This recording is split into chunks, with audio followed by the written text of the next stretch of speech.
The gun was pressed against Nathan Prescott's temple when Dorothy Whitfield realized she was in love with him. It happened in the space between one heartbeat and the next, in the breathless, terrible silence of the Redemption Creek saloon, where the smell of whiskey and sawdust hung thick in the air, and every man in the room had gone absolutely still. The man holding the gun was called Silas Vane, and he had a reputation that stretched from Texas to Nevada like a bloodstain on canvas. He was smiling. That was the worst part. He was smiling the way a man smiles when he knows he has already won.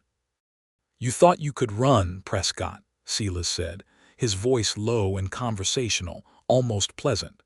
"You thought you could hide out in this little nowhere town and play rancher and pretend you weren't exactly what I know you to be." Dorothy stood behind the bar, her hand gripping the polished wood so hard her knuckles had gone white. She could feel the eyes of every man in the saloon cutting between her and Nathan, waiting to see what she would do, waiting to see if the widow Whitfield would flinch or fall apart or simply watch a man she barely knew get shot dead 3 feet in front of her. Nathan was not flinching. That was something. His jaw was set, his gray eyes calm in a way that looked almost like peace, and when he spoke his voice did not shake at all.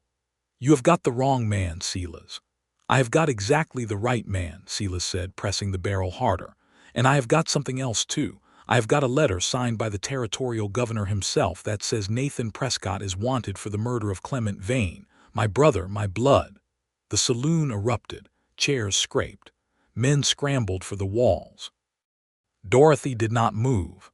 She was looking at Nathan's face, and what she saw there was not guilt. It was grief. Deep, complicated, undeniable grief. The kind that does not belong on the face of a man who has done something wrong. It belongs on the face of a man who has been carrying something terrible for a very long time. And in that moment, with a gun at his head and the whole town watching, Dorothy Whitfield made a decision that would change everything. She reached under the bar, wrapped her fingers around the handle of her late husband's shotgun, and pointed it directly at Silas Vane. "Get that gun off him," she said quietly, "or I will paint the ceiling with you." The room went so silent you could hear the wind moving through the gap beneath the saloon door. Silas turned his head slowly and looked at her with an expression of pure, cold surprise. And that was where it had really begun. Not in that moment exactly, but in the 3 months leading up to it, starting on a September morning in 1878 when Dorothy Whitfield had climbed down from the stage in Redemption Creek, New Mexico territory, with a single trunk, a dead husband's debts, and absolutely no idea what she was going to do next. She had been 26 years old and already felt ancient. The town of Redemption Creek was neither large nor impressive. It sat in a shallow valley between 2 red rock ridges like something the land had coughed up and forgotten about. There was one main street, a general store, a livery, a small church that doubled as a schoolhouse on weekdays, a sheriff's office with a leaning roof, and the saloon. The saloon was called the Prairie Rose, and it had belonged to Dorothy's husband, Gerald Whitfield, right up until Gerald had died of a fever in July, leaving her with the deed to the building and a stack of unpaid debts that would have made a banker weep. Dorothy had not wept. She had taken stock. She had sold what she could in Kansas City, paid what she could pay, packed what remained, and followed the deed west with the practical, determined attitude of a woman who had learned early that sentiment was a luxury she could rarely afford. Her plan, such as it was, involved running the saloon herself until she had saved enough to either sell it for a fair price or turn it into something she was less ashamed of. She was not certain which outcome she preferred. What she had not planned for was Nathan Prescott. He was already in Redemption Creek when she arrived, which was to say he had been there for 6 weeks, long enough to have become something of a known quantity in a town that had very few. He worked a small ranch 2 miles north of town, a modest operation with a dozen cattle and a handful of horses, and he came into town once or twice a week for supplies or a quiet drink at the bar. Nobody knew much about where he had come from. He was polite. He paid his debts. He did not cause trouble, and in a frontier town those three qualities were enough to earn a man a reasonable degree of goodwill. Dorothy met him on her third day in Redemption Creek, when she had already swept the saloon floor twice, thrown out approximately $40 worth of spoiled inventory, and discovered that the previous bartender had been skimming from the till with cheerful regularity. She was behind the bar with her sleeves rolled up and her dark hair pulled back into something that had once been a respectable chignon and had since become a suggestion, when the door opened and Nathan Prescott walked in. He was tall. That was the first thing she noticed. Tall and lean in the way of men who worked hard and ate simply, with sun-darkened skin and dark hair that was a little too long, curling slightly at the collar of a faded blue shirt. He had the kind of face that took a moment to fully register, not classically handsome in any obvious way, but with strong, clean lines and gray eyes that were startlingly direct when they found hers. He stopped just inside the door and looked at her with a kind of courteous uncertainty, as if he was not sure whether he was interrupting something. "I heard the new owner had arrived," he said. "You heard correctly," Dorothy said, not pausing in her work of wiping down the bar. "We are open if that is what you are wondering. Whiskey is 25 cents, beer is 10. I'm still taking stock of what else we have." He pulled out a stool and sat down. "Whiskey, please, and you are Mrs. Whitfield." "I am Nathan Prescott," he said. "I have the Sunrise Ranch north of town." "I know who you are," Dorothy said, setting a glass in front of him and pouring carefully. "Mrs. Alvarez at the boarding house gave me a full accounting of every soul in this town inside of 30 minutes. You were described as, and I am quoting directly, the quiet one who keeps to himself and does not make trouble." Something moved across his face that might have been amusement. "That is a fair assessment. She also said you are the best horseman in the territory, that you once talked a man out of burning down the church, and that you make a genuinely excellent biscuit," Dorothy continued. "I am reserving judgment on all three." He laughed then, a real laugh, brief and warm, and it changed his face entirely. Dorothy felt something shift in her chest and immediately decided not to examine it. "Is there anything I can do to help you get settled?" he asked. "The town is small, but people here are generally decent.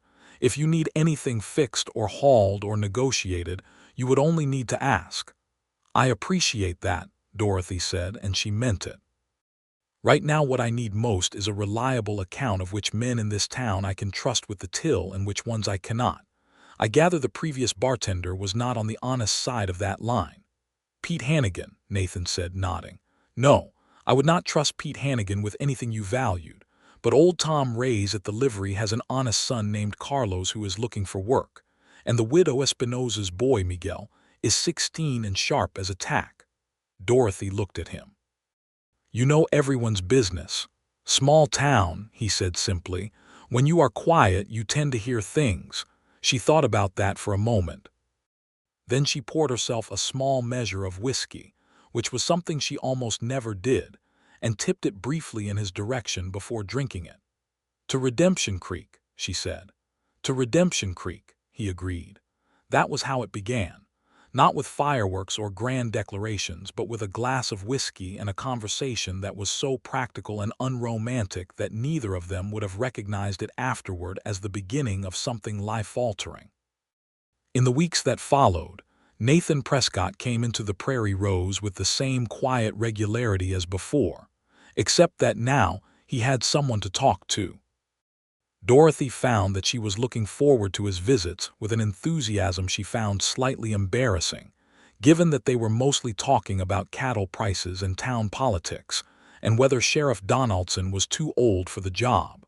She hired Carlos Reyes to help behind the bar and found he was everything Nathan had said. She repainted the sign outside. She wrote to a supply company in Santa Fe and negotiated better terms for her whiskey and beer. She started serving a simple dinner on Friday and Saturday evenings, beef stew and cornbread, because she had noticed that a number of the single men in town were eating poorly, and she thought there was money to be made in feeding people who could not feed themselves adequately.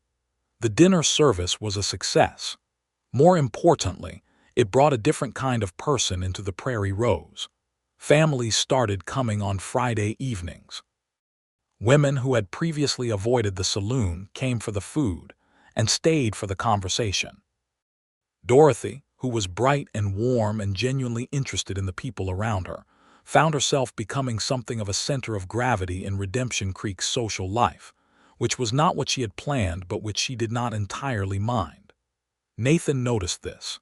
He started coming on Friday evenings for the stew, which he said was the best he had tasted since Missouri, and he would sit at the end of the bar and watch Dorothy work with an expression she could not quite read. She asked him about it one evening in October, when the temperature had dropped enough to make the fireplace at the back of the saloon genuinely necessary, and the wind outside was making the sign creak and swing. "You look at me sometimes like you are trying to figure something out," she said directly, because she had found that directness was usually faster. He was quiet for a moment, turning his glass slowly in his hands. "I am wondering," he said at last, "what brought you here? A woman with your abilities could have built something in a real city, St. Louis or Denver or somewhere with sidewalks." Dorothy was quiet too for a moment. "My husband left me this building," she said. "It was what there was. I am not in the habit of wasting what I have. That is the practical answer. It is the true answer." "Is it the whole answer?" She looked at him. His gray eyes were steady and serious. Not prying exactly. More like genuinely curious in the way of a person who actually wants to understand rather than a person who simply wants information. "I wanted to start over," she said. "Gerald and I, our life in Kansas City, it was not unhappy exactly, but it was not the life I had imagined for myself. I was young when I married. I was practical when I perhaps should have been something else. And then Gerald died and I was left with the question of what I actually wanted. And the honest answer is that I did not quite know. But I thought a place I had never been before might be a better place to figure it out than a place where every street reminded me of the compromise I had made." She had not meant to say so much. She picked up a cloth and started polishing the bar, which was her habitual response to emotional exposure. Nathan did not respond immediately, which she was beginning to recognize as characteristic. He thought before he spoke always. It was one of the things she liked best about him. "I understand that better than you might think," he said finally. "Do you?" She looked up. "What is your version of it?" He was quiet in a different way then. A closing off, quiet, careful, and deliberate. "I came west for similar reasons," he said. "I needed a place where I was not defined by what had already happened." It was a partial answer and they both knew it. She did not push. She folded the cloth and set it down and said, "Well then, here we both are in Redemption Creek," and he said yes. And there was a quality to the silence that followed that was like the moment before a storm, full and charged and not quite ready to break. In November, two things happened that changed the texture of their relationship considerably.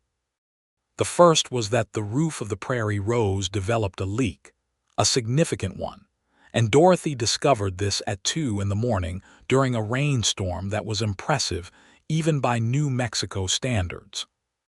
She had scrambled out of bed in the apartment above the saloon, found 3 separate streams of water coming through the ceiling, deployed every bucket and pot she owned, and then stood in her nightgown with her hair down watching the situation and concluding it was beyond what she could manage alone.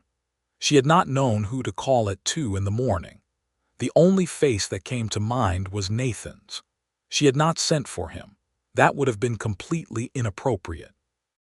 Instead, she had managed through the night, moved furniture, caught water, wrung out rags, and by dawn had a relatively controlled catastrophe rather than an uncontrolled one.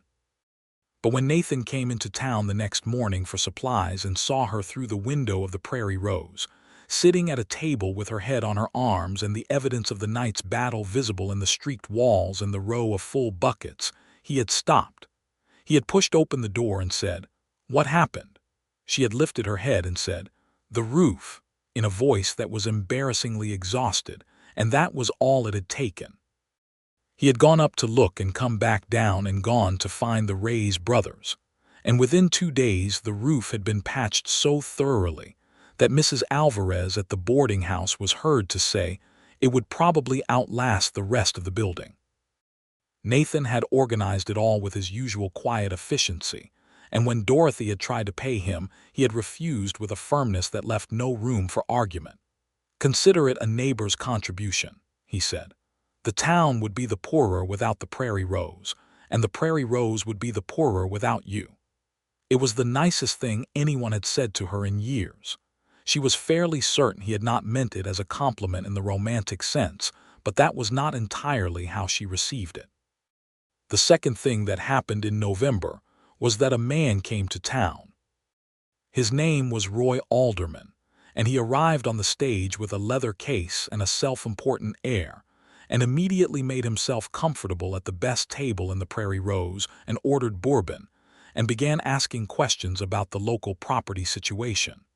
He was in his 40s, broad and florid-faced, and he represented, he said, a mining interest out of Denver that was very interested in the red rock country around Redemption Creek. Dorothy did not like him immediately, and not simply because he spoke to her as if she were the help rather than the proprietress. She had met men like Roy Alderman before, in Kansas City's business corridors, men who came into places with money and a plan and no particular interest in what was already there. He came in for drinks every evening for a week, and on the fourth night he let slip, to a group of men at the bar who he clearly did not realize were listening carefully, that he had a prior claim on the land Nathan Prescott's ranch was sitting on. A claim, he said, that predated Nathan's deed by 2 years.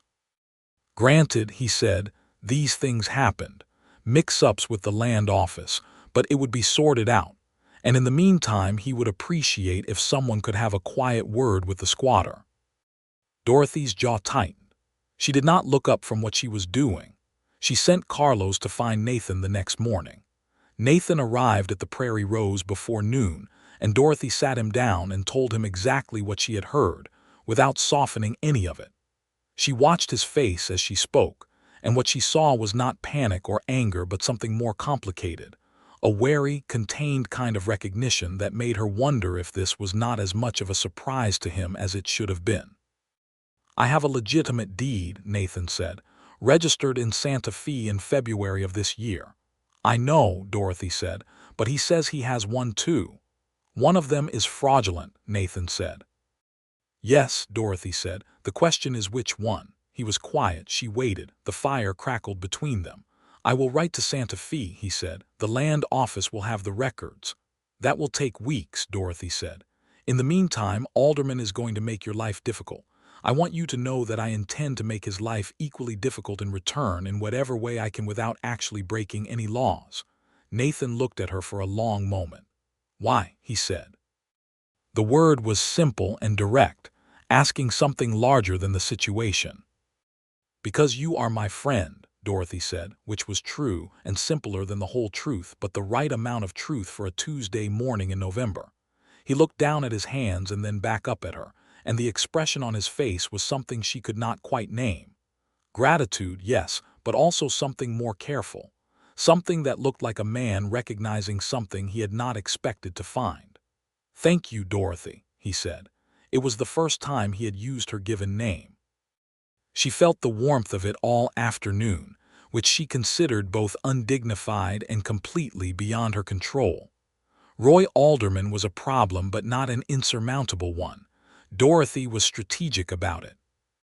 She made sure he was always well served and always slightly uncomfortable, seated near the draft from the door on cold nights, given bourbon from the second-best bottle rather than the best, and most effectively, given neighbors at the bar who asked questions about his prior claim with an innocent persistence that made him increasingly irritable. She also wrote, on Nathan's behalf, a letter to a lawyer she knew in Santa Fe, whose name she had from Gerald's business dealings, a methodical man named Aguilar who had a reputation for untangling exactly these kinds of property disputes. Mr. Aguilar wrote back in 3 weeks with the information that Roy Alderman's prior claim was registered through a subsidiary company in Denver that had been dissolved 2 years prior and had never successfully filed the final documentation with the Territorial Land Office. rendering the claim effectively void. Nathan's deed was clean. Alderman's claim was not merely weaker, it was essentially worthless. Dorothy read this letter standing at the bar on a gray December morning and felt a satisfaction so complete it was almost physical. She sent Carlos out to find Nathan with the message that he needed to come to the Prairie Rose as soon as he could. Nathan arrived 20 minutes later, coat dusty and hat in hand, clearly having ridden hard from the ranch, and Dorothy handed him the letter without preamble and watched him read it. The relief that moved across his face was brief and contained, because he was that kind of man, but it was unmistakable. Aguilar is willing to file a formal response with the land office that will permanently close the question, Dorothy said. Alderman will have to leave you alone. Legally speaking, he has nothing. Nathan set the letter down on the bar and looked at her. He was very close, closer than he usually stood, because she had been so eager to hand him the letter that she had not thought about the logistics of personal space, and now that she was aware of it, she found she did not want to step back. How much do I owe Aguilar? Nathan asked. He billed $4, Dorothy said. I already paid it. Nathan's jaw tightened slightly. Dorothy, do not make it a production, she said. You fixed my roof. The roof was not $4 of work. Consider the difference a Christmas gift, she said, which was perhaps too forward, but December was close, and she was feeling expansive with relief, and something else she was still refusing to fully name. He was quiet for a long moment. Then he said very quietly, I do not know what I have done to deserve a friend like you. The word friend sat between them like something they were both carefully not looking at directly. You are an excellent neighbor and a reliable source of information about the town's biscuit situation, Dorothy said, aiming for lightness. It seemed the natural thing to protect that. He almost smiled. Not quite, but almost. And then he reached out and did something she had not expected. He covered her hand, which was resting on the bar, with his briefly, with a warmth and deliberateness that was not accidental and was not casual, and said, Thank you. Genuinely. She felt his hand on hers for the rest of the day. Roy Alderman left Redemption Creek on the Wednesday stage without making any formal announcement, which Dorothy chose to interpret as an acknowledgement of defeat. The town did not mourn him. Nathan's ranch was secure, and something between Nathan and Dorothy had shifted in a way that neither of them had directly addressed, but that both of them were acutely aware of. Christmas came to Redemption Creek with more ceremony than Dorothy had expected from so small a town. There was a service at the church that doubled as a concert, with Mrs. Flores playing the organ and the schoolchildren performing a pageant that was considerably more enthusiastic than technically accomplished. The Prairie Rose hosted a Christmas Eve gathering that Dorothy organized with Carlos's help, serving mulled cider and a beef roast and the best pie she had ever managed, mincemeat and apple both. And the whole town came, and the fire was warm, and the room was full of people who were, Dorothy realized with some surprise, people she now knew and cared about. Nathan was there. He came alone, which she had expected, and he stood near the fireplace for a while with a cup of cider, and talked to various people with the particular ease of a man who is fundamentally solitary but not fundamentally unfriendly. He caught Dorothy's eye across the room several times during the evening, and each time there was something in the exchange that was more than two neighbors recognizing each other at a party. Near the end of the evening, when the crowd had thinned and Carlos and Miguel were cleaning up and the fire was burning lower, Nathan found her near the window, looking out at the street where a thin layer of snow had settled, which was apparently unusual for December even in this part of New Mexico, and which had caused considerable excitement. It is beautiful, Dorothy said, without turning, because she had heard his particular footstep behind her. Yes, he said, but when she glanced at the window's reflection, she could see that he was not looking at the snow. She turned and looked at him directly, which was her habit. His face in the low firelight was doing something complicated.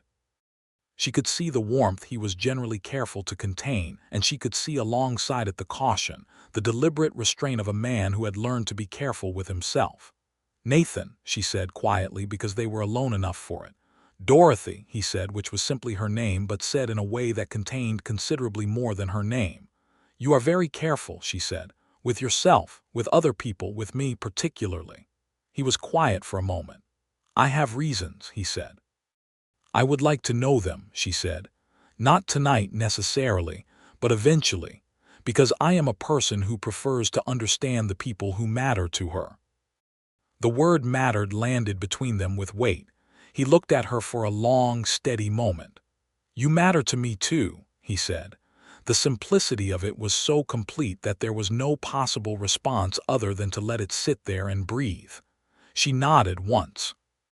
Then, because they were standing very close to the window and the night was cold outside, and the fire was warm behind them, and it was Christmas Eve, and she had decided somewhere in the last hour that she was done being sensible about this particular situation, she rose slightly onto her toes and pressed a very brief, very soft kiss to the corner of his mouth. He went very still, not in a bad way. In the way of a person adjusting to something that is more significant than they had prepared for. When she lowered herself back down, he was looking at her with an expression she had never seen on his face before, open and unguarded and almost wondering. "Merry Christmas, Nathan Prescott," she said, and picked up her cider and walked away, because sometimes the most powerful thing a woman could do was leave a man with something to think about.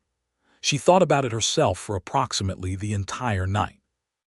January arrived in Redemption Creek with cold nights and clear days, and the beginning of what would become a different quality of relationship between Dorothy Whitfield and Nathan Prescott. He came to the Prairie Rose more frequently. He stayed longer. Their conversations deepened, ranging from the practical to the philosophical in the way of two people who are discovering the contours of each other's minds and finding the landscape interesting. Dorothy learned that Nathan had been born in Virginia, had lost his father at 12, had spent his adolescence working various trades, had driven cattle along the Kishom Trail for 3 years in his early 20s, and had arrived in New Mexico with savings and a deep need for something that was entirely his own. He spoke about his past in careful portions, never lying exactly but clearly curating, and Dorothy, who respected privacy because she valued her own, did not push beyond what he offered. He learned about her family in Ohio, her education at a small women's academy in Columbus, her marriage to Gerald Whitfield at 19, which had been reasonable and financially sensible, and had contained genuine fondness if not the kind of love that rearranged the furniture of a person's interior life. He learned about her skill with numbers and her love of reading, and her conviction that women were capable of considerably more than the current state of society generally credited them for. He agreed with the last point, expressed in the direct way that was typical of him, and Dorothy found that even this, a man simply agreeing with an obvious truth, felt like something she had not experienced enough of. He brought her books from a box he kept at the ranch, good ones, Scott and Dickens, and a battered copy of George Eliot's Middlemarch that he said he had read 4 times. She read it in a week, and they spent 2 evenings arguing about Dorothea Brooke's choices in a way that she was fairly certain was about considerably more than the novel. She deserved better than what the situation allowed her, Dorothy said. She got what she wanted in the end, Nathan said. After tremendous unnecessary suffering, Dorothy said, much of which could have been avoided if the people around her had been more honest earlier. He was quiet for a moment. "That is a fair point," he said, and she got the feeling he was not talking about Middlemarch at all. In February, Nathan kissed her. It was not particularly dramatic in its setup. They had been sitting in the back room of the Prairie Rose after closing, with the fire low and the wind outside making the building creak, and they had been talking for so long that the candle on the table had burned down to a stub. Dorothy had gotten up to find another candle, and when she turned back, Nathan was standing very close, having gotten up apparently at the same moment, and for a second they were simply very near to each other in the dim, warm room. He cupped her face in both hands with a gentleness that was almost careful, as if she were something he was not sure he had permission to hold, and then he kissed her with the particular deliberateness of a man who has thought about something for a long time and is making absolutely sure, when the moment comes, that it counts. It counted. Dorothy's hands found the front of his shirt and she kissed him back with everything she had, which was considerable because she had also been thinking about it for a long time.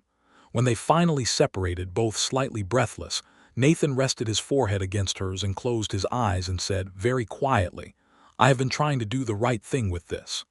"What does that mean?" she asked. "It means there are things about me you do not know yet," he said. "Things I should have told you before this moment. Things that might change how you feel." Dorothy pulled back just enough to see his face. "Then tell me," she said. He sat down. She sat across from him. The fire crackled. Outside, the wind moved through the dark New Mexico night with its sound of open distance. "My name is Nathan Prescott," he said. "That is my true name. Everything I have told you about myself is true, but there are things I have left out." He paused, turning his hands over on the table, looking at them. 7 years ago in Virginia, I was involved in a situation that went wrong. There was a man named Clement Vane. He was a business partner of my older brother's, and he was also, as it turned out, a con man and a thief who had been stealing from my brother's operation for 2 years. When my brother finally confronted him, Clement drew on him. I was there. I intervened. He stopped. And Dorothy said very carefully. "Clement died," Nathan said. "It was self-defense, a clear case. A jury agreed and I was acquitted. But Clement has a brother named Silas who did not agree with the jury's verdict, and Silas Vane has been looking for me ever since." Dorothy was very quiet. She thought about what he had said with the careful, analytical part of her mind that she trusted for exactly these situations. "The acquittal is a matter of legal record," she said. "Yes. And yet you are afraid." "I am not afraid of Silas Vane," Nathan said, and she believed him. "I am afraid of what his arrival would mean for the people around me. He is not a rational man. He wants revenge, and he does not distinguish between targets." Dorothy understood what he was saying, what he was really saying. "You are afraid of what his arrival would mean for me," she said. He met her eyes. "Yes." She sat with that for a long moment, turning it over, examining it. The fire snapped. Somewhere outside, an owl called twice and was quiet.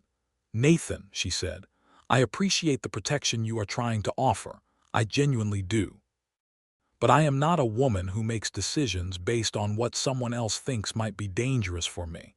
I would appreciate the opportunity to make an informed choice about the risk myself." He stared at her. Then slowly the tension in his shoulders released. "You are remarkable," he said. "Do you know that?" "I am practical," she said, "which is often mistaken for remarkable in a woman. Now, tell me about Silas Vane and tell me everything so that we can decide together what to do about him." He told her everything. The full story, in more detail than he had given before, and she listened without interrupting. And when he was done, she asked 3 clear, precise questions that cut directly to the heart of the practical problem. And they talked for another hour about contingencies and options, and what the legal situation actually was. And at the end of it, Nathan reached across the table and took both her hands and said, "You are the most extraordinary person I have ever met."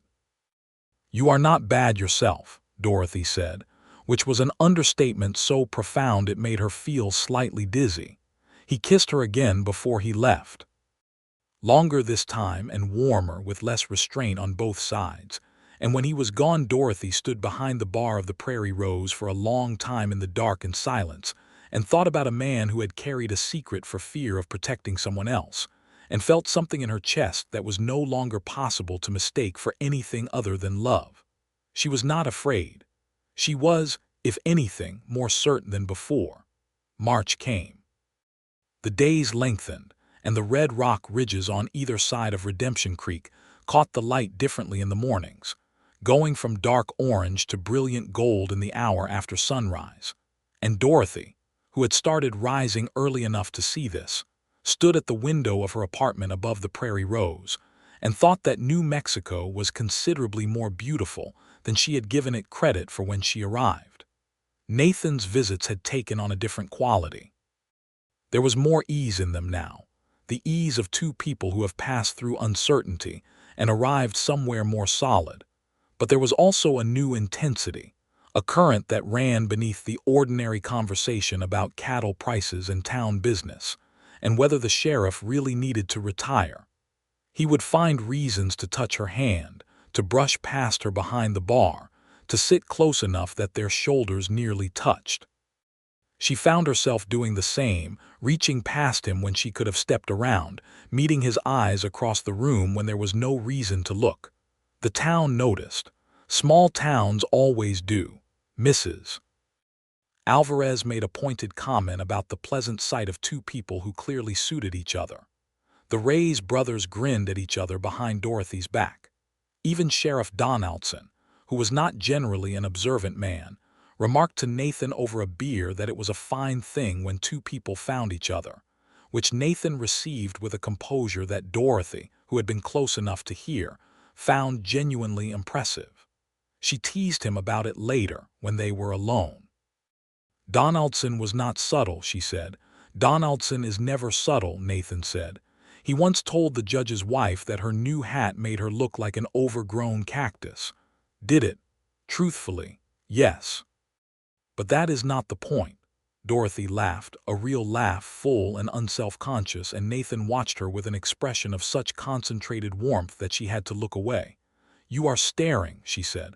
"I know," he said, entirely unabashed. She turned back and looked at him steadily.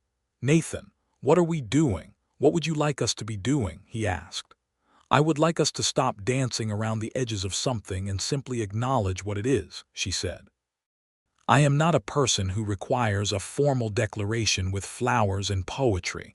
I am a person who would like to know directly and clearly what you want." He stood up from the stool. He was very close. His gray eyes were steady on hers. "I want you," he said. "I want a life that has you in it, properly in it, not at the edges.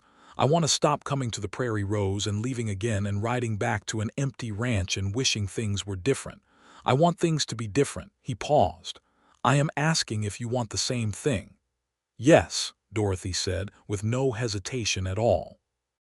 The spring unfolded from there, with a quality that Dorothy would remember for the rest of her life, as something close to perfect. Not because nothing went wrong, because things did go wrong in the ordinary ways of ordinary life. A cattle sickness at the ranch that cost Nathan 3 animals and a week of stress. A dispute with a supplier that took considerable correspondence to resolve. A bad week when the Prairie Rose's pipes froze and Dorothy spent 3 days managing with buckets and language that Mrs. Alvarez would have been shocked by. But underneath all of it was something warm and steady and real, the knowledge that she was moving towards something rather than simply persisting. Nathan was at the ranch during the week and in town on weekends, and Dorothy had stopped apologizing internally for how thoroughly she looked forward to Friday evenings, when she would hear his horse in the street and know he was back. They ate supper together after the dinner service was done and talked until late. And on Sundays, he would sometimes stay long enough to help with whatever needed doing, not because she needed the help, but because they had both discovered that the doing of ordinary things together was its own particular pleasure. He asked her to come to the ranch one afternoon in April to see the place properly, and she rode out with him on a bay mare he had borrowed from the livery and saw the Sunrise Ranch for the first time in the full spring light. It was modest, as he had said, but it was beautifully situated in a bend of the creek where the cottonwood trees were just beginning to show green, and the house, though small, had been built with care. "You built this yourself?" she asked, standing in the main room with its clean lines and the window he had placed to catch the morning sun. "Most of it," he said. "The chimney I had help with. I made a mistake the first time, and the chimney is a thing you need to get right." She looked at the bookshelves he had built along one wall, his battered collection of novels and his almanacs, and a carefully maintained Bible with his mother's name written on the inside cover. She looked at the table he had made from good wood with joinery that was cleaner than it needed to be. She looked at the kitchen where everything had its place. "This is a man's house," she said, "who is capable of a great deal more than he generally admits to." He was quiet for a moment. Then he said, "I have been thinking about additions." She turned to look at him. He was looking at her with that careful, deliberate quality. "Additions," she said. "A larger kitchen," he said. "A better parlor, an extra room or two." He paused. "The kind of house you build when you are expecting it to hold more than one person." Dorothy felt the weight of what he was not quite saying and felt her heart do something that should probably have embarrassed her at 26. "That sounds like a significant undertaking," she said. "It is," he agreed. "But I have found that significant undertakings are generally worth the effort." He crossed the room and stood in front of her, close enough that she could see the gray of his eyes in the spring light from the window, and he said very quietly, "Dorothy, I know this is not conventional, and I know there are still practical things to work out, the Prairie Rose, the ranch, what it all looks like. But I am asking you to marry me, because I am completely certain that I want to spend my life with you, and I would rather say it directly than dance around it." She stared at him. Her eyes were doing something undignified, and she was not going to stop them. "Yes," she said. "Obviously, yes." He kissed her with such thoroughness that she had to put both hands on his chest to keep her balance, and when he finally pulled back, his face had a quality she had never seen on it before, a pure, uncomplicated, unguarded joy. "I do have a condition," Dorothy said. "Name it." "We keep the Prairie Rose running," she said. "I will not abandon what I have built there. We find a way to manage both." "I never had any intention of asking you to abandon anything," Nathan said, and she believed him completely. The engagement was not publicly announced so much as it simply became known, which is the way of small towns. Dorothy told Mrs. Alvarez, who told everyone else within approximately 90 minutes, and by the following Friday evening approximately half of Redemption Creek had found reasons to stop by the Prairie Rose and offer congratulations with varying degrees of subtlety. Nathan bore it with remarkable equanimity. Dorothy was genuinely touched by how happy people seemed. She had not expected, when she arrived in Redemption Creek with her trunk and her debts and her determination, to become someone that a town cared about. It was an unexpected gift. They planned for a June wedding at the church, which had been freshly whitewashed for the summer and had a small rose garden out front that Dorothy thought would be lovely in photographs, except that there was no photographer anywhere near Redemption Creek. She decided to remember it carefully instead. Silas Vane arrived in Redemption Creek on a Thursday in the middle of May. Nobody missed it. He rode in on a black horse and wore his reputation the way some men wore expensive coats, very visibly, with the deliberate intention of making an impression. He checked into the boarding house, and that evening he came to the Prairie Rose. Dorothy recognized the name immediately when he signed the register she had started keeping, because she had remembered everything Nathan had told her about his past, and she had been watching for exactly this possibility.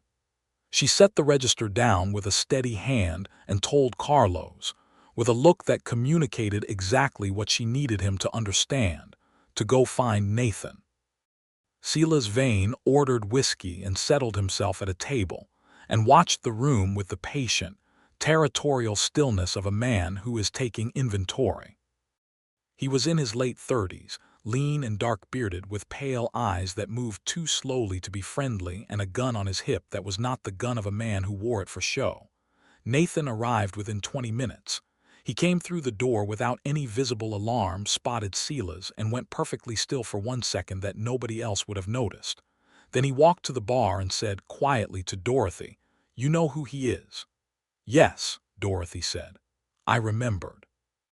Nathan looked at her with something that was gratitude and something more complicated all at once.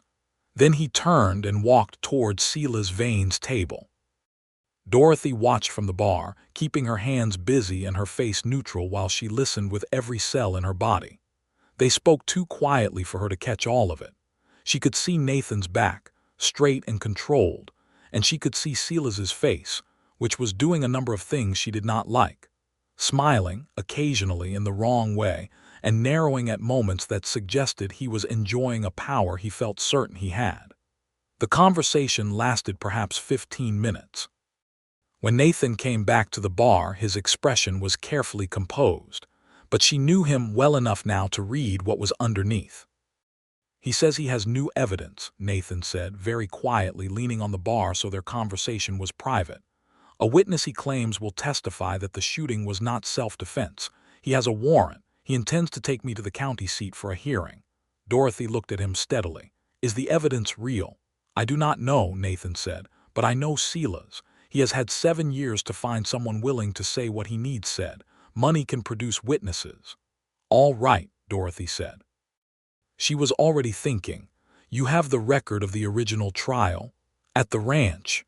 Get them tonight. We will send for Aguilar again, and Donaldson needs to know what is happening." She paused. "The warrant, is it legitimately issued?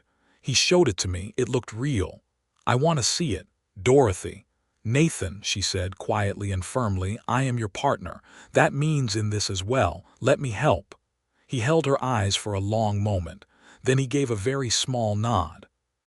It was the following evening when the confrontation in the saloon happened, the one that had begun this whole story, the one where Silas Vane had put his gun to Nathan Prescott's temple in full view of the town, and Dorothy Whitfield had reached for a shotgun and pointed it with a steadiness that surprised even her.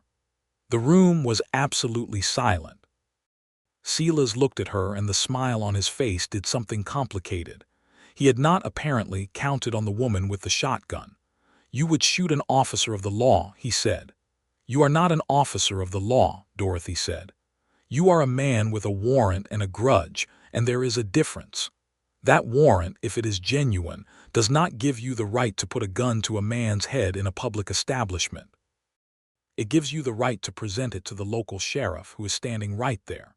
She tilted her head toward Donaldson, who had appeared in the doorway behind Silas in the last 30 seconds, alerted by Carlos, "and to proceed through legal channels like a civilized person."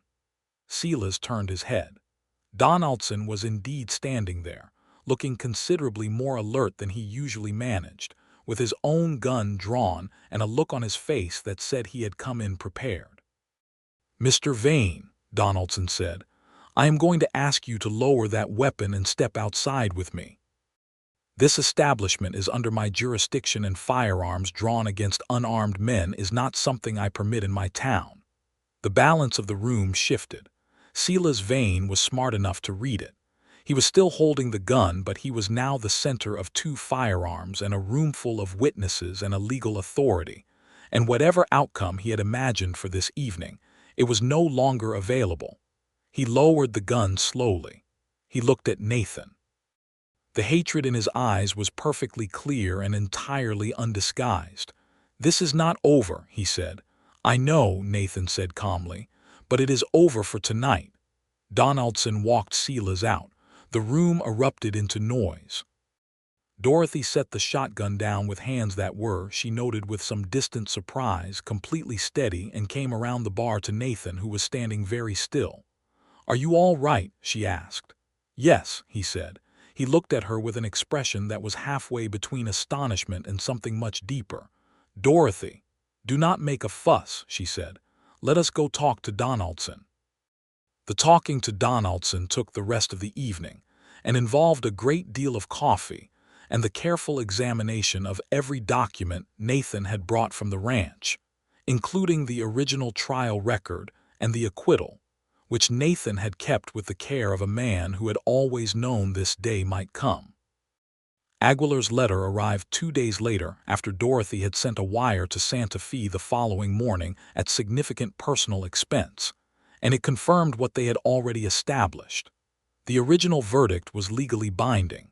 The new witness Silas Vane had produced had a record of paid testimony that Aguilar had found with remarkable efficiency, and the warrant, while technically valid, was based on a fraudulent representation of new evidence that had already been presented and rejected. The county sheriff who had issued the warrant was notified. The warrant was recalled. Silas Vane, informed of this development by Donaldson, with a formality that did not entirely conceal the man's satisfaction, left Redemption Creek on the morning stage 3 days after he had arrived, with nothing to show for 7 years of pursuit except the knowledge that the law was not, in the end, going to be his instrument. He did not threaten as he left. He simply looked at Nathan, a long, cold look that contained everything he could not legally do, and then he got on the stage and it pulled away. Dorothy stood next to Nathan in the street and watched the stage go. "Do you think he will be back?" she asked. "I think he is angry enough that he will always want to," Nathan said. "But I think he is also smart enough to know that this particular road is closed. He has no legal standing anymore. Anything else he tried would make him the criminal." He paused. "I think it is over." She reached over and took his hand. He held it tightly. "Then let us go plan a wedding," she said. They were married in Redemption Creek's small whitewashed church on a Saturday in late June 1879, with the roses in the garden outside in full bloom and the New Mexico sky above them an impossible shade of blue.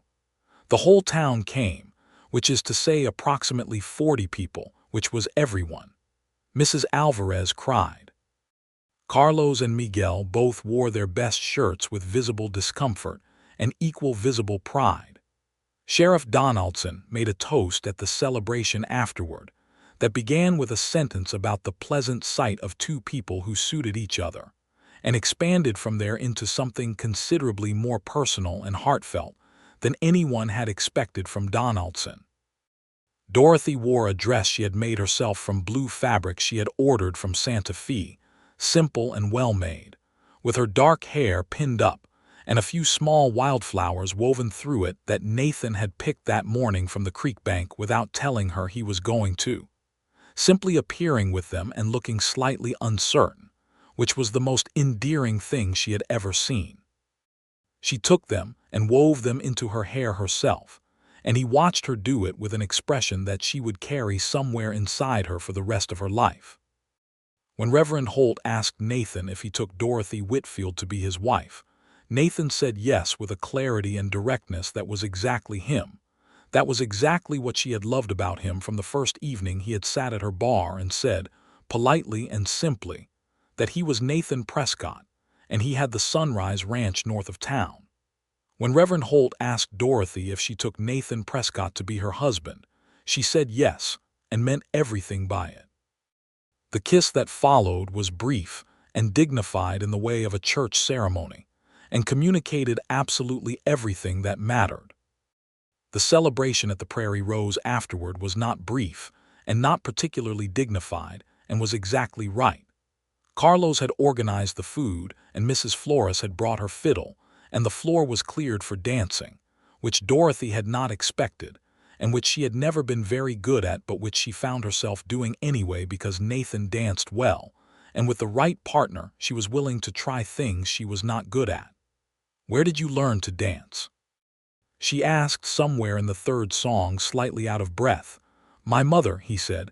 "She believed it was an essential skill." "She was right," Dorothy said. "I should have learned properly." "You are doing fine," he said. "I am stepping on your feet." "You are not," he said. "And even if you were, I would not mind." She laughed and he laughed with her, and they kept dancing. That summer the work of two lives becoming one had its practical challenges and its considerable pleasures. Dorothy and Nathan agreed that she would continue to run the Prairie Rose, which was now genuinely profitable and which was her thing, her work, her creation, as real and meaningful as the ranch was his. Nathan hired additional help at the Sunrise Ranch, a good man named Abel Torres whose family had ranched in the territory for 3 generations, and who knew cattle and horses with the ease of someone for whom this knowledge was simply in the blood. This freed Nathan to spend more evenings in town without the ranch suffering for it. They divided their time between the ranch and the rooms above the Prairie Rose with a flexibility that suited both of them. On market weeks when Nathan needed to be at the ranch from early, Dorothy would ride out with him and work her own correspondence and accounts from the ranch's kitchen table while he was in the fields, and she found that she liked this, the quietness of it, the cottonwood trees by the creek, the sound of the horses, the view of the red rocks at morning. On busy weeks for the Prairie Rose, Nathan would stay in town and find ways to be useful, fixing things, helping with supply negotiations, occasionally helping behind the bar when Carlos had a family obligation, though Dorothy noted privately that he was a better horseman than a bartender. The town continued to grow slowly, which was the way of genuine growth. A new doctor arrived, Dr. Patel, a man from Missouri whose presence was received with some initial wariness by a portion of the town, and with enormous relief by the portion of the town that had been managing without medical care for too long. Dorothy made a point of being publicly warm to Dr. Patel from the first day, ensuring that the Prairie Rose was a place where he was welcome, and this mattered in a town where the Prairie Rose had become something of a social hub. She was aware that this was a small thing in the face of larger injustices, that a man qualified and capable and dedicated should not need a saloon keeper's endorsement to be treated with basic respect. She said as much to Nathan late one evening, and he agreed, as he generally did with the observations she considered most important. "You cannot fix everything," he said, "but you can make your part of the world decent. That is not nothing." "It is not enough," she said. "No," he agreed. "But it is something to build on." She loved him very much in moments like that, when he did not try to comfort her with minimization, but simply sat alongside the truth of what she was saying and agreed with it. By autumn, Dorothy was fairly certain she was pregnant, a suspicion confirmed by Dr. Patel in October with the calm matter-of-factness that was his characteristic professional manner. She was 27. Nathan was 32. They were not young parents by frontier standards, which tended toward early marriage and early children, but they were solid and established and deeply, genuinely happy, which she thought probably mattered more than timing. She told Nathan that evening at the ranch, sitting at the kitchen table with the lamp burning warm between them, and his face did something so unguarded and luminous that she had to press her hand to her mouth to contain herself. He came around the table immediately and sat beside her and took her hands in both of his. "Are you well?" he asked first, which told her exactly what kind of man he was. "I am very well," she said. "Dr. Patel says everything is exactly as it should be." He brought her hands to his mouth and pressed his lips to her fingers and held them there for a long moment. When he looked up, his gray eyes were bright in a way she had never seen before. "A family," he said very quietly. "A family," she agreed. He held her for a long time that evening, the two of them sitting close by the fire at the Sunrise Ranch, and Dorothy thought that there was no word in the English language adequate to what she felt in that moment, which was a kind of completion so whole and unexpected that it was almost frightening. The Prairie Rose continued through the winter under Dorothy's careful management, with Carlos doing more of the day-to-day work, as Dorothy's energy required some management. She was not a woman who tolerated being treated as fragile, and she continued working well into her pregnancy, adapting what needed adapting and ignoring the advice of several well-meaning women in town who suggested she should be resting more. Dr. Patel, wisely, did not advise unnecessary rest. He advised reasonable care, adequate nutrition, and someone nearby for the last month. Dorothy considered this entirely reasonable. Nathan hovered, as much as a man with Nathan's deeply ingrained respect for independence could hover, which meant he was attentive and present without being smothering, and when he erred on the side of too much concern, Dorothy simply told him directly and he adjusted, which was something she valued enormously. The boy was born in June, on a morning when the creek was high from spring rains and the cottonwoods were fully green. He was healthy and loud and had his father's gray eyes and his mother's dark hair, and they named him James after Nathan's father, with the middle name Gerald as a concession to Dorothy's past, a past that had not been unhappy and had been, in its way, the root to everything she now had. James Nathan Prescott. Dorothy liked the sound of it. It was a solid name, a name that could carry weight. Nathan held his son with a wonder so complete it was nearly painful to witness. Dorothy, propped up on pillows and tired in the warm, satisfied way of a woman who has done something enormous, watched Nathan hold James and felt the fullness of it press against her chest like something she could barely contain. "Hello," Nathan said to the baby, very quietly, in the tone of a man beginning a conversation he intended to have for a very long time. James, for his part, blinked and then appeared to go to sleep, which seemed like an entirely appropriate response. Summer deepened. The Sunrise Ranch grew. Abel Torres had proved so capable and so reliably trustworthy that Nathan was able to take on a second hand. A young man named Pedro Reyes, who was Carlos's youngest brother, and who shared the family aptitude for honest work. With 2 good hands and a well-run operation, the ranch was generating real income, enough to fund the expansion Nathan had once mentioned to Dorothy in the kitchen with its carefully placed morning window.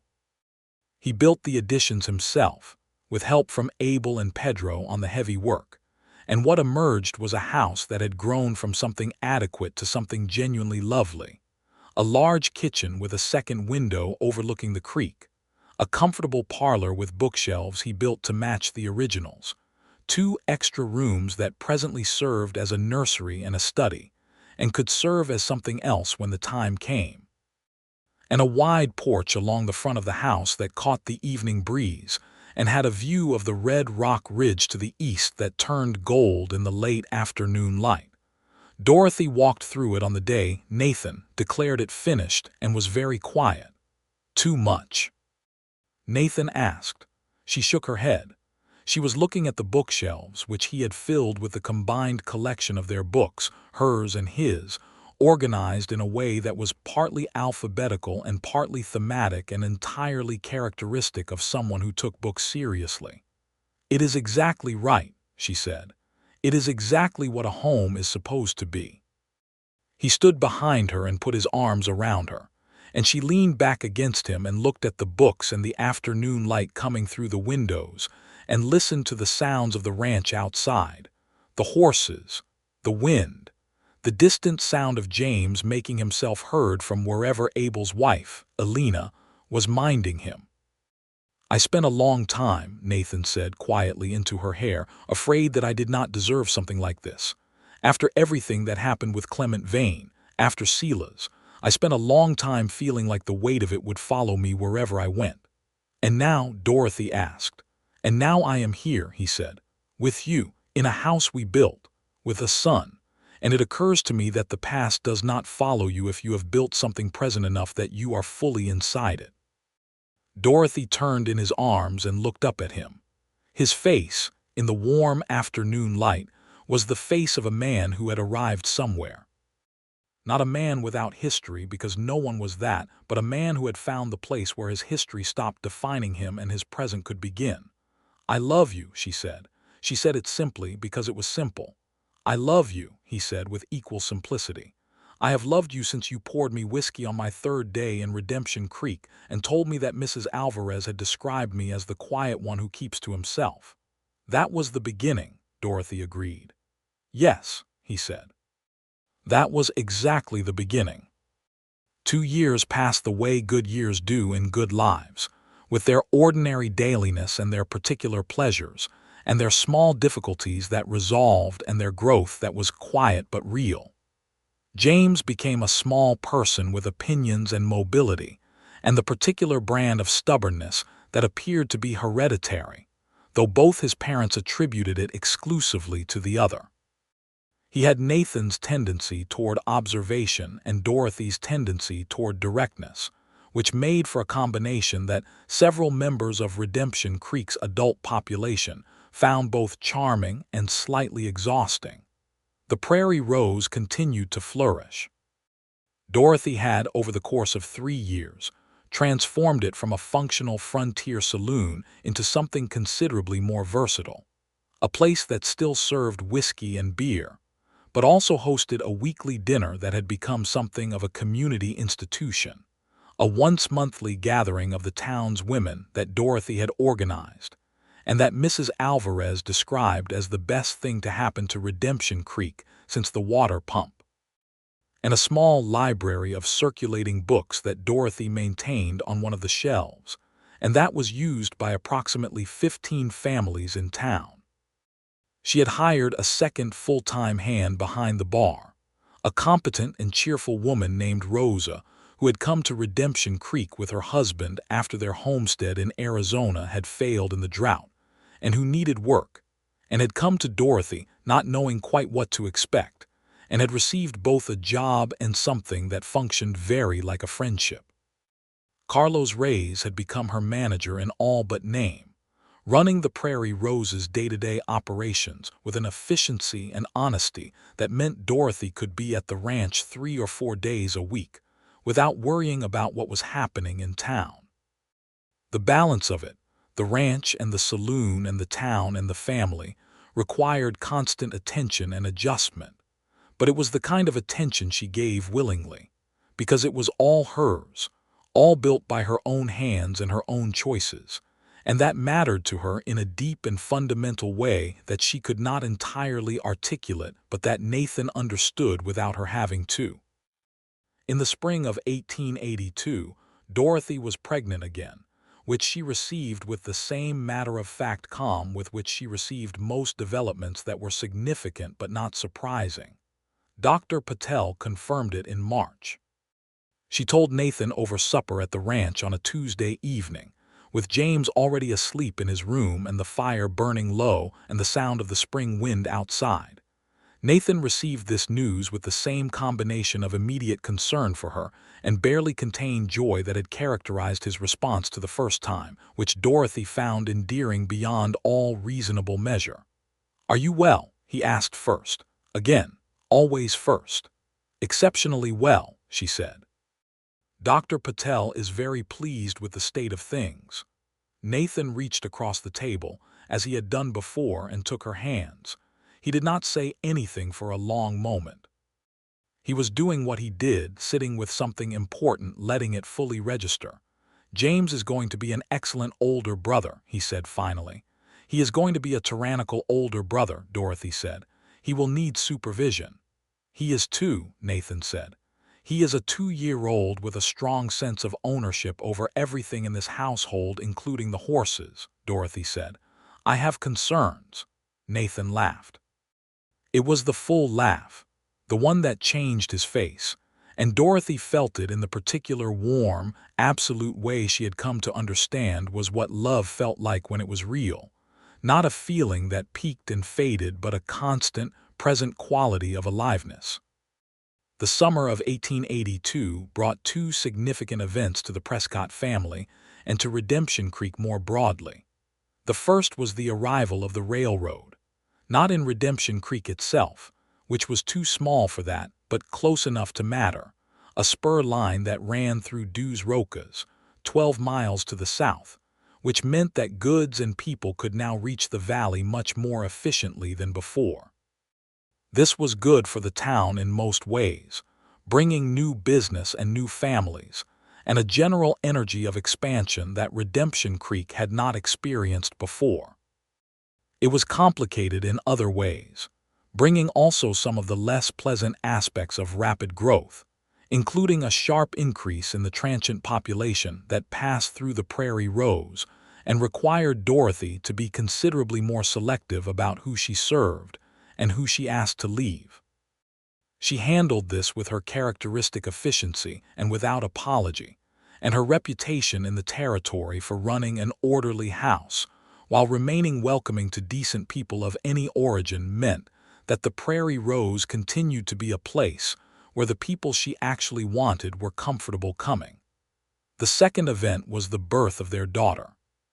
She arrived in August, in the second year of the Garfield administration and the 4th year of Dorothy and Nathan's life in New Mexico, on a hot afternoon when the creek was low and the cottonwoods were dusty, and the sky was a bleached, brilliant white. She was, from the first moment, a person with an extremely clear sense of her own requirements, which she communicated loudly and without ambiguity. They named her Clara, after Dorothy's mother, and she had Dorothy's dark hair and Nathan's gray eyes in an arrangement that was somehow different from James's combination, sharper and more interrogative even in infancy, as if she was already assessing the world for what it owed her. James, at 2.5, received his sister with a wariness that quickly gave way to a proprietorial pride that Dorothy had predicted exactly. He showed Clara to his toy horses with the air of a man introducing two important business associates, and appeared satisfied with the proceedings. Nathan held Clara with the same wonder he had held James, the same wonder that Dorothy suspected he would hold any child of theirs for as long as there were children to hold. She watched him from the bed and thought that the man who had walked into the prairie rose 3 years ago with his careful manner and his curated history, and his deeply contained heart had become, in the space of ordinary life and extraordinary love, the most open and present person she had ever known. He had told her once near the beginning that he had needed a place where he was not defined by what had already happened. He had found it. They both had. Life settled into its rhythms after Clara's arrival, the rhythms of a working family in a working town on the New Mexico frontier, busy and various and full of the kinds of small moments that do not seem significant in themselves, but which add up to something that is, in its totality, a deeply good life. James at 3 was a person of tremendous energy and moderate vocabulary, who made up for what he lacked in words with what he had in sheer physical momentum. He followed Nathan around the ranch, with an intensity that Nathan bore with remarkable patience, and which Abel Torres found privately hilarious. He also, to Dorothy's considerable amusement, showed a marked aptitude for numbers, sitting beside her at the kitchen table while she did the Prairie Rose's accounts and pointing at things on the ledger with an expression of deep and serious interest. "He is going to be a businessman," she told Nathan. "Or a rancher who is very good with money," Nathan said. "Those are not mutually exclusive," Dorothy said. "No," Nathan agreed. "They are not."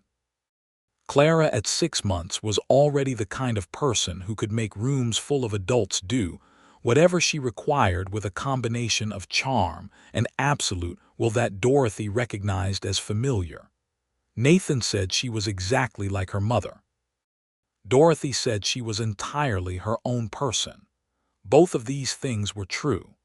The Prairie Rose at 5 years under Dorothy's management was something considerably more than what she had inherited from Gerald Whitfield's neglect and the previous bartender's theft.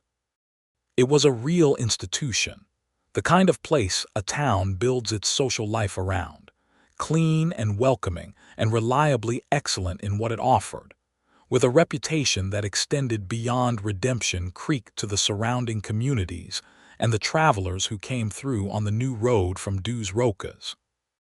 Dorothy had begun to think about a second dining room, a proper one, separate from the bar, where families could eat without the ambient noise and character of the saloon side of the operation. She had sketched it out on paper and talked through the economics with Carlos and written to a contractor in Santa Fe about the feasibility of the expansion. She brought the sketches to Nathan one evening in the fall of 1882, spreading them on the kitchen table after the children were in bed, and the house was quiet with the particular quality of evening quiet that she had come to love, warm and close, and entirely theirs. He looked at them with the attention he gave everything she brought him, serious and genuine. "It doubles the dining capacity," she said, "and it changes the character of what we are offering. We become more of a restaurant that also has a bar, rather than a bar that also serves dinner. I think there is a real market for that, particularly now with the road traffic from Dos Rocas." "I think you are right," he said. "The question is timing and financing." "I have the financing," she said. "The Prairie Rose has been profitable for 2 years, and I have been reinvesting carefully. I can fund the expansion without borrowing." He looked up from the sketches. "You have been planning this for a while." "Since spring," she said, which was true and which she had not entirely told him, not because she was hiding it but because she had not been ready to talk about it until she had thought it through completely. "I wanted to be certain it was the right decision before I raised it." "And you are certain?" "Yes," she said. He nodded slowly. "Then do it," he said. "It is your business, Dorothy. You have run it brilliantly. I trust your judgment on it completely." She had heard those words many times in various forms over the course of their marriage, the words that said he trusted her, that he did not feel the need to control what was hers, that he recognized her competence as fully as he would have recognized a man's. They never stopped meaning what they meant. "I am going to need you to help me move the furniture during the construction," she said. "It is going to be chaos." "I am exceptionally good at moving furniture," he said, which was true and which was characteristic of him. The willingness to do whatever unglamorous practical thing needed doing without making it anything other than what it was. She reached across the table and took his hand, and he turned it over and held hers, and they sat like that for a while in the kitchen of the house he had built and expanded and made into a home, with the children asleep in their rooms and the fire burning low, and the fall wind moving outside through the cottonwoods by the creek. And there was nothing to say that needed saying, because everything had been said, and was being said continuously in the ordinary, extraordinary fact of their life together. The expansion of the Prairie Rose was completed in the spring of 1883, and the new dining room opened on a Friday evening to more business than Dorothy had dared project, which was to say she had projected ambitiously, and the reality had exceeded even that. The new room was bright and clean, with proper linen on the tables, which Dorothy had ordered at considerable expense from a supplier in Albuquerque, and with a menu that had expanded beyond beef stew to include roast chicken and a fish dish on the days when she could get fresh trout from the creek fishermen, and a pie selection that had become something of a legend in its own right. Carlos managed the dining room floor with a grace and efficiency that Dorothy recognized as the hallmark of someone who had genuinely found their mate here. Rosa ran the bar side with equal capability. Dorothy moved between both, as she always had, the person who held the whole thing together, not through direct management of every detail, but through the quality of her presence and the standards she maintained simply by embodying them. Nathan was there on the opening night, at a table in the new dining room with James beside him and Clara on his lap, and Dorothy crossed the room toward them at a quiet moment between the dinner rush and the later crowd, and sat down next to Nathan and looked at the full, warm, brightly lit room around her. "You built this," Nathan said. "We built it," she said, meaning all of it, the Prairie Rose and the ranch and the family and the life. The whole complicated, practical, unexpected, entirely right thing they had made together.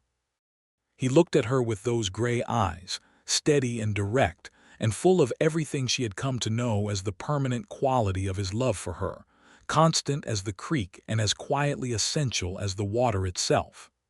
"Mama," said James, with the particular urgency of a 4-year-old who has been patient for some time, "can I have pie?" Dorothy looked at her son, who had his father's face and her dark hair and a quantity of personal confidence that he had apparently synthesized from both of them in a new and formidable combination. "You may have pie," she said, "after you eat your dinner." James considered this. "Is it good pie?" "It is the best pie in New Mexico," Dorothy said. "I made it myself." "Then I will eat my dinner very fast," James said, with great seriousness, and set about doing exactly that.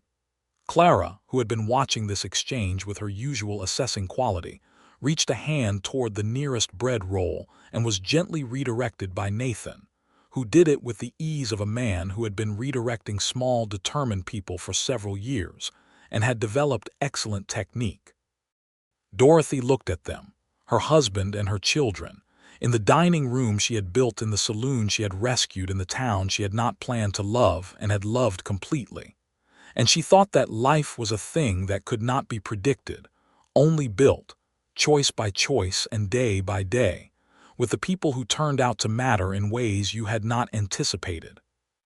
She reached across the table and Nathan's hand found hers, as it always did, easily and without looking, the particular unconscious rightness of two people who had become, through time and love and the daily choosing of each other, something as essential and as natural as the creek and the cottonwoods and the red rock and the wide, extraordinary blue of the New Mexico sky. She had come west with a trunk and a deed and no clear idea of what she was doing. She had found Redemption Creek and Nathan Prescott, and a life so full and real in hers that she would not have traded a single impractical, unexpected, completely unlonely moment of it for anything the more predictable alternatives might have offered. Redemption Creek had named itself, she thought, with some prescience. Redemption was not too strong a word for what she had found here, not from anything shameful. Simply from the half-life of compromise and the quiet diminishment of a woman who had been practical when she should have been bold, sensible when she should have been certain, cautious when she should have held out for the thing that was actually fully right. She was no longer cautious. She was no longer half-living. She was here, entirely and irrevocably here in the best and most complete sense of the word. "Mama," said James around a mouthful of beef, "I ate my dinner." "I can see that," Dorothy said. "Very efficient." "The pie," James said, with the precision of a small person holding an adult to a stated commitment. "The pie," Dorothy confirmed, and got up to get it, and Nathan was watching her with that particular warmth as she moved through the bright room, and Clara was making a reaching motion at the bread roll again with slightly more success this time. And the room was full of the sound of people eating and talking and laughing in a space she had built with her own hands and her own vision. And there was nowhere else, in all the wide world, that Dorothy Whitfield Prescott would rather have been. And she knew, with the clear and certain knowledge of a woman who had learned to trust what was most real, that this was not the end of anything at all. It was simply life, continuing forward into the next season and the next.